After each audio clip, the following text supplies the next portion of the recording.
Salut les potos et bienvenue dans ce GCN Show numéro 114. Vous aurez sûrement remarqué ce week-end que j'ai récemment utilisé le home trainer comme préparation, y compris en été. Et oui, c'est devenu une part entière de la prépa du cycliste quasiment toute l'année, y compris comme chez moi, quasiment dans les tropiques, parce que qui dit tropique, il dit aussi ça drache.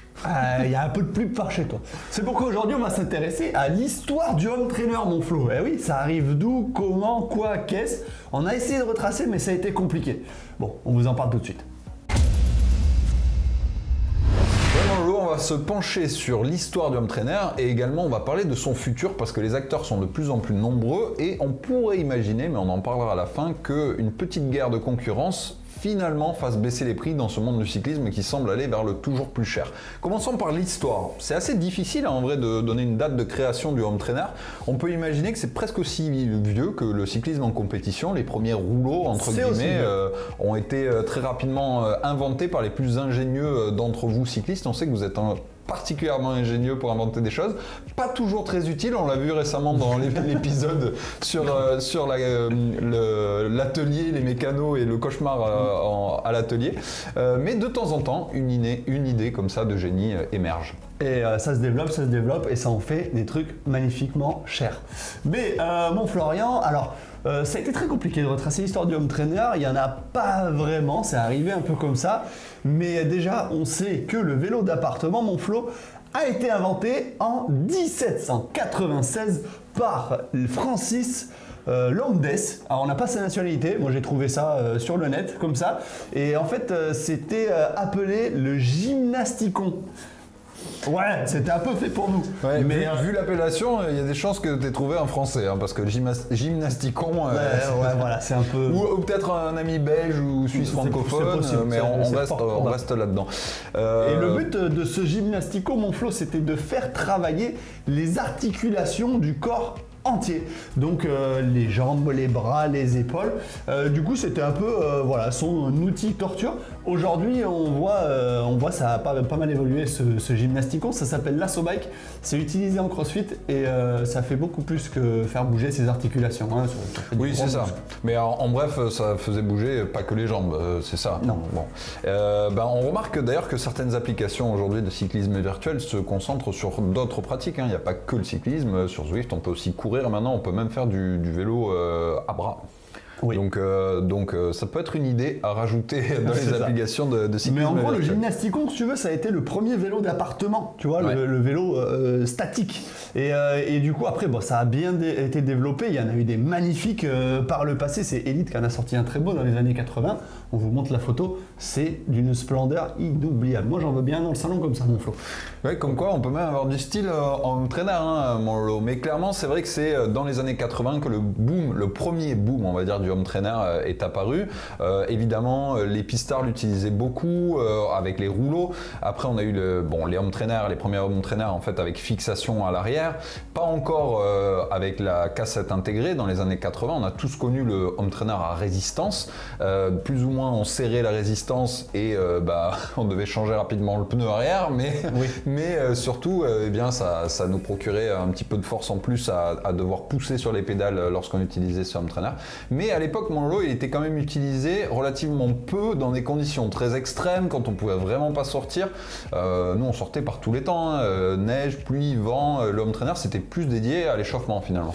Oui, de base, ça a été inventé pour ça, hein. Les rouleaux au vélodrome, ils étaient inventés pour l'échauffement, pour garder la patte chaude entre les courses, parce qu'on sait, en vélodrome, on pratique plusieurs courses différentes tout au long de la journée. Du coup, c'était histoire de garder le coup de pédale. Et ça a évolué justement parce qu'on s'est rendu compte que le home trainer était un excellent outil de travail, mon Flo. Donc on l'a fait évoluer avec ce home trainer fixe, comme tu dis, où on réglait la résistance et on cramait des pneus, mais par la suite ils ont inventé des pneus beaucoup plus résistants, spécial home trainer. Et ils se sont rendus compte qu'en fait c'était très efficace à l'entraînement parce que 1 heure d'home trainer, ça équivaut à 1h45 voire 2 heures sur la route. Ça dépend si on fait du travail spécifique ou pas, ça peut aller même à plus. Parce que évidemment on transpire beaucoup plus et parce qu'on a une certaine régularité qu'on n'a pas sur la route. Sur la route, il y a toujours des mouvements de terrain, on s'arrête toujours de pédaler tôt ou tard. Donc, alors que sur home trainer, tu es obligé de pédaler en permanence. On n'utilise pas la roue libre. En clair, c'est un peu comme si on faisait un travail pignon fixe sur la piste. C'est d'ailleurs une des raisons pour lesquelles les pistards utilisent beaucoup le home trainer. car c'est assez similaire en réalité. Et la raison pour laquelle on considère que c'est un effort qui peut être comparé au moins au double sur route.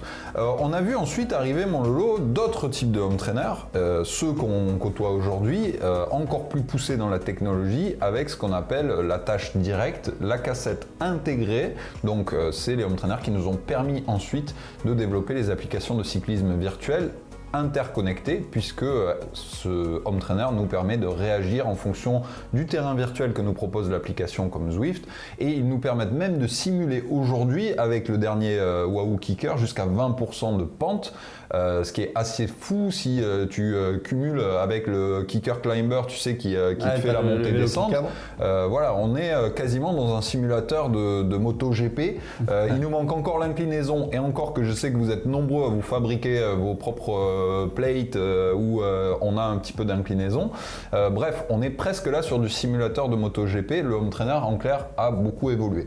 Ah ouais, non mais là aujourd'hui le home trainer c'est devenu la technologie incontournable de l'entraînement. On l'a même vu, il y avait des tapis de course faits pour le vélo, tu vois, tu parlais d'inclinaison, oui. Il y a des espèces de gros tapis de course qui font 4 mètres de large sur à peu près autant de long. Faut de la place à la maison. Ah oui, voilà, faut de la place. Moi je pense que maman elle est pas trop contente quand tu le mets dans la cuisine. Hein Margot Vigier, on fait pas des blagues nous sur les femmes ou pas? Ouais, ben on salue Françoise aussi du coup. Ah bah oui, on va faire. C'est la maman de Loïc. Salut. Du coup, tu disais, mon Lolo, parce que Margot va nous répondre, j'en suis certain. J'ai hâte. On peut aussi aujourd'hui, si on n'a pas le budget, parce que c'est forcément toute cette technologie a fait considérablement augmenter le prix des home trainers. Le Covid est passé par là aussi, tout le monde s'est jeté sur les home trainers, donc qui dit pénurie, augmentation de la demande, augmentation des prix. Mais il y a quand même des choses qui nous font être un peu plus optimistes sur le prix des home trainers que sur le prix des vélos. À commencer par le fait que pendant le Covid justement, de nombreux bricolos se sont lancés dans la fabrication de leurs propres rouleaux, et c'est relativement simple. C'est relativement simple, c'est peu onéreux, du coup ça amène à penser, Flo, qu'on va peut-être se lancer dans le projet tôt ou tard. On vous donne pas plus d'infos que ça, mais c'est vrai qu'on pourrait en fabriquer un assez facilement. Ouais, bah dites-nous pour l'essayer. Ouais, ou si même vous en avez fabriqué, montrez-nous vos réalisations, ça peut toujours nous donner des idées. Mais c'est vrai que ça a eu une accessibilité assez rapide comme ça durant le Covid. Bon, ça a quand même été la guerre du home trainer, on va pas se mentir. Tout le monde a voulu en acheter au même moment, il n'y en avait plus de dispo. Dans tous les magasins, tout le monde en commandait, mais il n'y en avait aucun de dispo. Donc ça a été la galère. Mais cette année, mon Flo, il y a eu du renouveau dans le home trainer, oui. Parce que certaines marques se sont mises à faire des home trainers et n'en faisaient pas avant. Exactement, et suivez mon regard, évidemment, on veut parler de Zwift, qui est donc l'application de cyclisme virtuel la plus utilisée au monde, et ce qui nous fait penser que, faute d'avoir zéro budget et de vouloir créer son propre rouleau, on pourrait s'attendre à voir une baisse des prix dans le futur. Encore est-il que le nombre d'acteurs dans ce marché est relativement restreint. Les principaux aujourd'hui, c'est Wahoo, c'est Elite, c'est Saris, qui proposent des home trainers en tout cas connectés. Et du coup, Zwift arrive avec son hub dont le but est d'être relativement accessible en termes de prix. Il est annoncé à 500 € avec des solutions de location ou de prêt. Donc d'emprunt si tu veux, et de remboursement mensuel. Un petit peu sur la base de ce qui se fait avec l'application. En gros, vous paierez votre abonnement Zwift, plus quelques euros en plus pour le home trainer que vous rembourserez progressivement. 500 € aujourd'hui, quand on voit certains prix et certains prix de revente, notamment pendant les confinements, on se dit que pour le service apporté d'un home trainer par rapport au prix de certaines pièces de vélo, moi, je trouve ça relativement raisonné, sachant que un home trainer, c'est quand même aussi un capteur de puissance quand il est connecté, et qu'un capteur de puissance à 500 €, on n'en trouve pas beaucoup. Non, pas des masses. Voilà. Non, là pour le coup, c'est ultra placé, et j'ai hâte de voir comment va réagir la concurrence au final, parce que là, ils jettent un sacré pavé dans la mare. Et franchement, comment justifier le prix de tous les autres home trainers aujourd'hui quand tu sais que Zwift arrive avec ça? Tu vois, ça va être la guerre. Je vais me faire un peu l'avocat du diable, mais on vient de donner un élément de réponse. C'est vrai qu'on ne peut pas comparer un home trainer moderne d'aujourd'hui, dit intelligent ou smart trainer pour les amis anglophones, à un home trainer de l'époque à résistance où en termes de technologie, on avait un câble, on avait une vieille résistance à l'arrière. Bien sûr. Clairement, ça coûtait pas grand chose à reproduire. Aujourd'hui, comme on l'a dit, dedans il y a de l'électronique, il y a de nombreux capteurs, notamment un capteur de puissance. Si vous regardez un peu le prix des capteurs de puissance à monter sur vos vélos, vous allez comprendre que ça peut justifier d'avoir un home trainer qui coûte plus de 1000 euros. Là où on a été très critique très souvent sur le prix des vélos qui s'emballent parfois sans aucune raison, on peut trouver dans une certaine mesure des justifications à avoir des home trainers qui coûtent près de 1000 euros ou même légèrement au-delà. Voilà, tant qu'on n'arrive pas, bien au-delà. Ou voire bien au-delà, on n'a pas encore trop de home trainers bien au-delà, mais si on combine tous les accessoires, on peut en effet aller très vite, très haut. Néanmoins, c'est vrai que Zwift avec son hub, clairement, ils ont tout intérêt à démocratiser le home trainer. Donc je pense que c'est pas là où ils cherchent à faire de l'argent. Leur but c'est de vous amener vers leur application et c'est très intelligent. Maintenant, la vraie question qu'on peut se poser, mon Lolo, c'est comment va réagir la concurrence. Est-ce que ça va tirer les prix vers le bas? Moi j'ose espérer que ça tire les prix vers le bas franchement, mais j'en doute fortement parce que les équipementiers, eux le but c'est pas de vendre des applications, des abonnements. Eux le but c'est de vendre leur matériel, d'être utilisé par les professionnels, que eux ils promouvoient leur matos en disant que c'est le meilleur, c'est lui le plus fiable, c'est lui le plus ceci, le plus cela. Donc je pense pas que ça va tirer plus vers le bas que ça, mais j'espère que ça va amener au moins une normalité dans les prix et que ça s'envole pas, du moins, ça stagne à peu près. Moi je vois deux évolutions alternatives possibles, si je me souviens bien de mes études d'école de commerce, c'est soit les autres fabricants de home trainer vont eux chercher à développer leur propre application, ce qui est déjà le cas dans une certaine mesure, avec Wahoo, on a aussi Wahoo Fitness, on a aussi d'autres applications compagnons annexes qui vous permettent de travailler avec votre home trainer. Mais peut-être que tu vois, ils vont aller sur le terrain aussi du cyclisme virtuel plus poussé, ce qui demanderait quand même beaucoup d'investissement. Donc à voir, est-ce que c'est un terrain qu'ils vont chercher à explorer ou pas. L'autre possibilité, c'est la montée en gamme et en compétences encore davantage. Et je pense que pour l'instant, c'est plutôt la stratégie. On voit Wahoo avec la nouvelle génération de Kicker qui va encore plus loin en termes de performance. Et du coup, pour justifier forcément un prix qui est plus élevé, il va falloir le justifier à travers un produit plus complexe et plus de technologie. Donc je pense que dans un avenir proche, ça va se passer comme ça. Maintenant, je suis très curieux de voir comment va être accueilli le nouveau produit de Zwift, car on ne l'a pas encore vu sur le marché réellement, ni testé. Ouais. Et il faut aussi que ce soit une réussite d'un point de vue technologique pour que ça marche, car s'il apporte plus de problèmes à leur propre application que de solutions, le débat qu'on vient de lancer risque de faire flop. En tout cas, dites-nous en commentaire ce que vous en pensez, quel home trainer vous utilisez, et surtout n'oubliez pas, on va faire, je pense, une semaine ou un mois spécial plus beau home trainer homemade à la maison. Donc si vous les avez fabriqués, envoyez-nous les photos sur l'application de JCN. Et peut-être que nous, on fera le nôtre aussi par la suite. Oui, ça dépend de vos commentaires. Si est-ce qu'on sera motivé ou pas, je sais pas trop. Bon, en attendant, moi j'ai un avion à prendre pour rentrer chez moi. Du coup, je vais te laisser profiter du studio et je suis sûr que tu vas nous faire une actu aux petits oignons pour nous raconter ces championnats du monde merveilleux d'Australie. Évidemment. Allez, salut. Ciao, on passe à l'actu. En actu cette semaine, le grand vainqueur du concours Wahoo qui remporte un kicker et qui va pouvoir transpirer tout l'hiver à aller faire du Zwift et compagnie. Alors là, il n'y a plus d'excuses, attention. Du coup, le vainqueur, c'est qui? Ça commence par un D, ça suit avec un A, ensuite il y a un M. Ouais, on va pas se faire chier dans 10 ans. C'est Damien Pissetti. Et ouais, félicitations à toi, Damien Pissetti, tu remportes ton Wahoo. C'est parti, aucune excuse, vas-y, fais des séances. Et surtout les séances JCN en français. T'as pas intérêt de te rater, mon copain.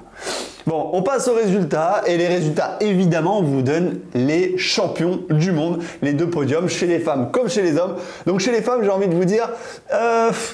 les podiums se suivent et se ressemblent parce que cette année, encore une fois, c'est Annemiek van Vleuten, la néerlandaise, qui l'emporte devant la belge Lotte Kopecky et l'italienne Silvia Persico. Du côté des hommes, on a eu une magnifique course et j'ai envie de dire, c'est un peu pareil. Les podiums se suivent et se ressemblent, certes pas sur les championnats du monde, mais sur la totalité de la saison. On a eu encore une magnifique victoire de Remco Evenepoel. Ouais, Remco qui a écrasé la concurrence avec plus de 2 minutes d'avance. Alors, il va falloir m'expliquer, moi je comprends pas. Remco, comment tu fais pour mettre une fessée à tout le monde comme ça? Chapeau, Chapeau, champion, chapeau. Et quand même, je me suis pas raté sur le pronostic. Christophe Laporte, deuxième. Et ouais, il vient sauver l'honneur, le Christophe Laporte, le Corse. Il est arrivé, il a dosé tout le monde. Bon, c'est vrai qu'ils sont arrivés au sprint pour la deuxième place.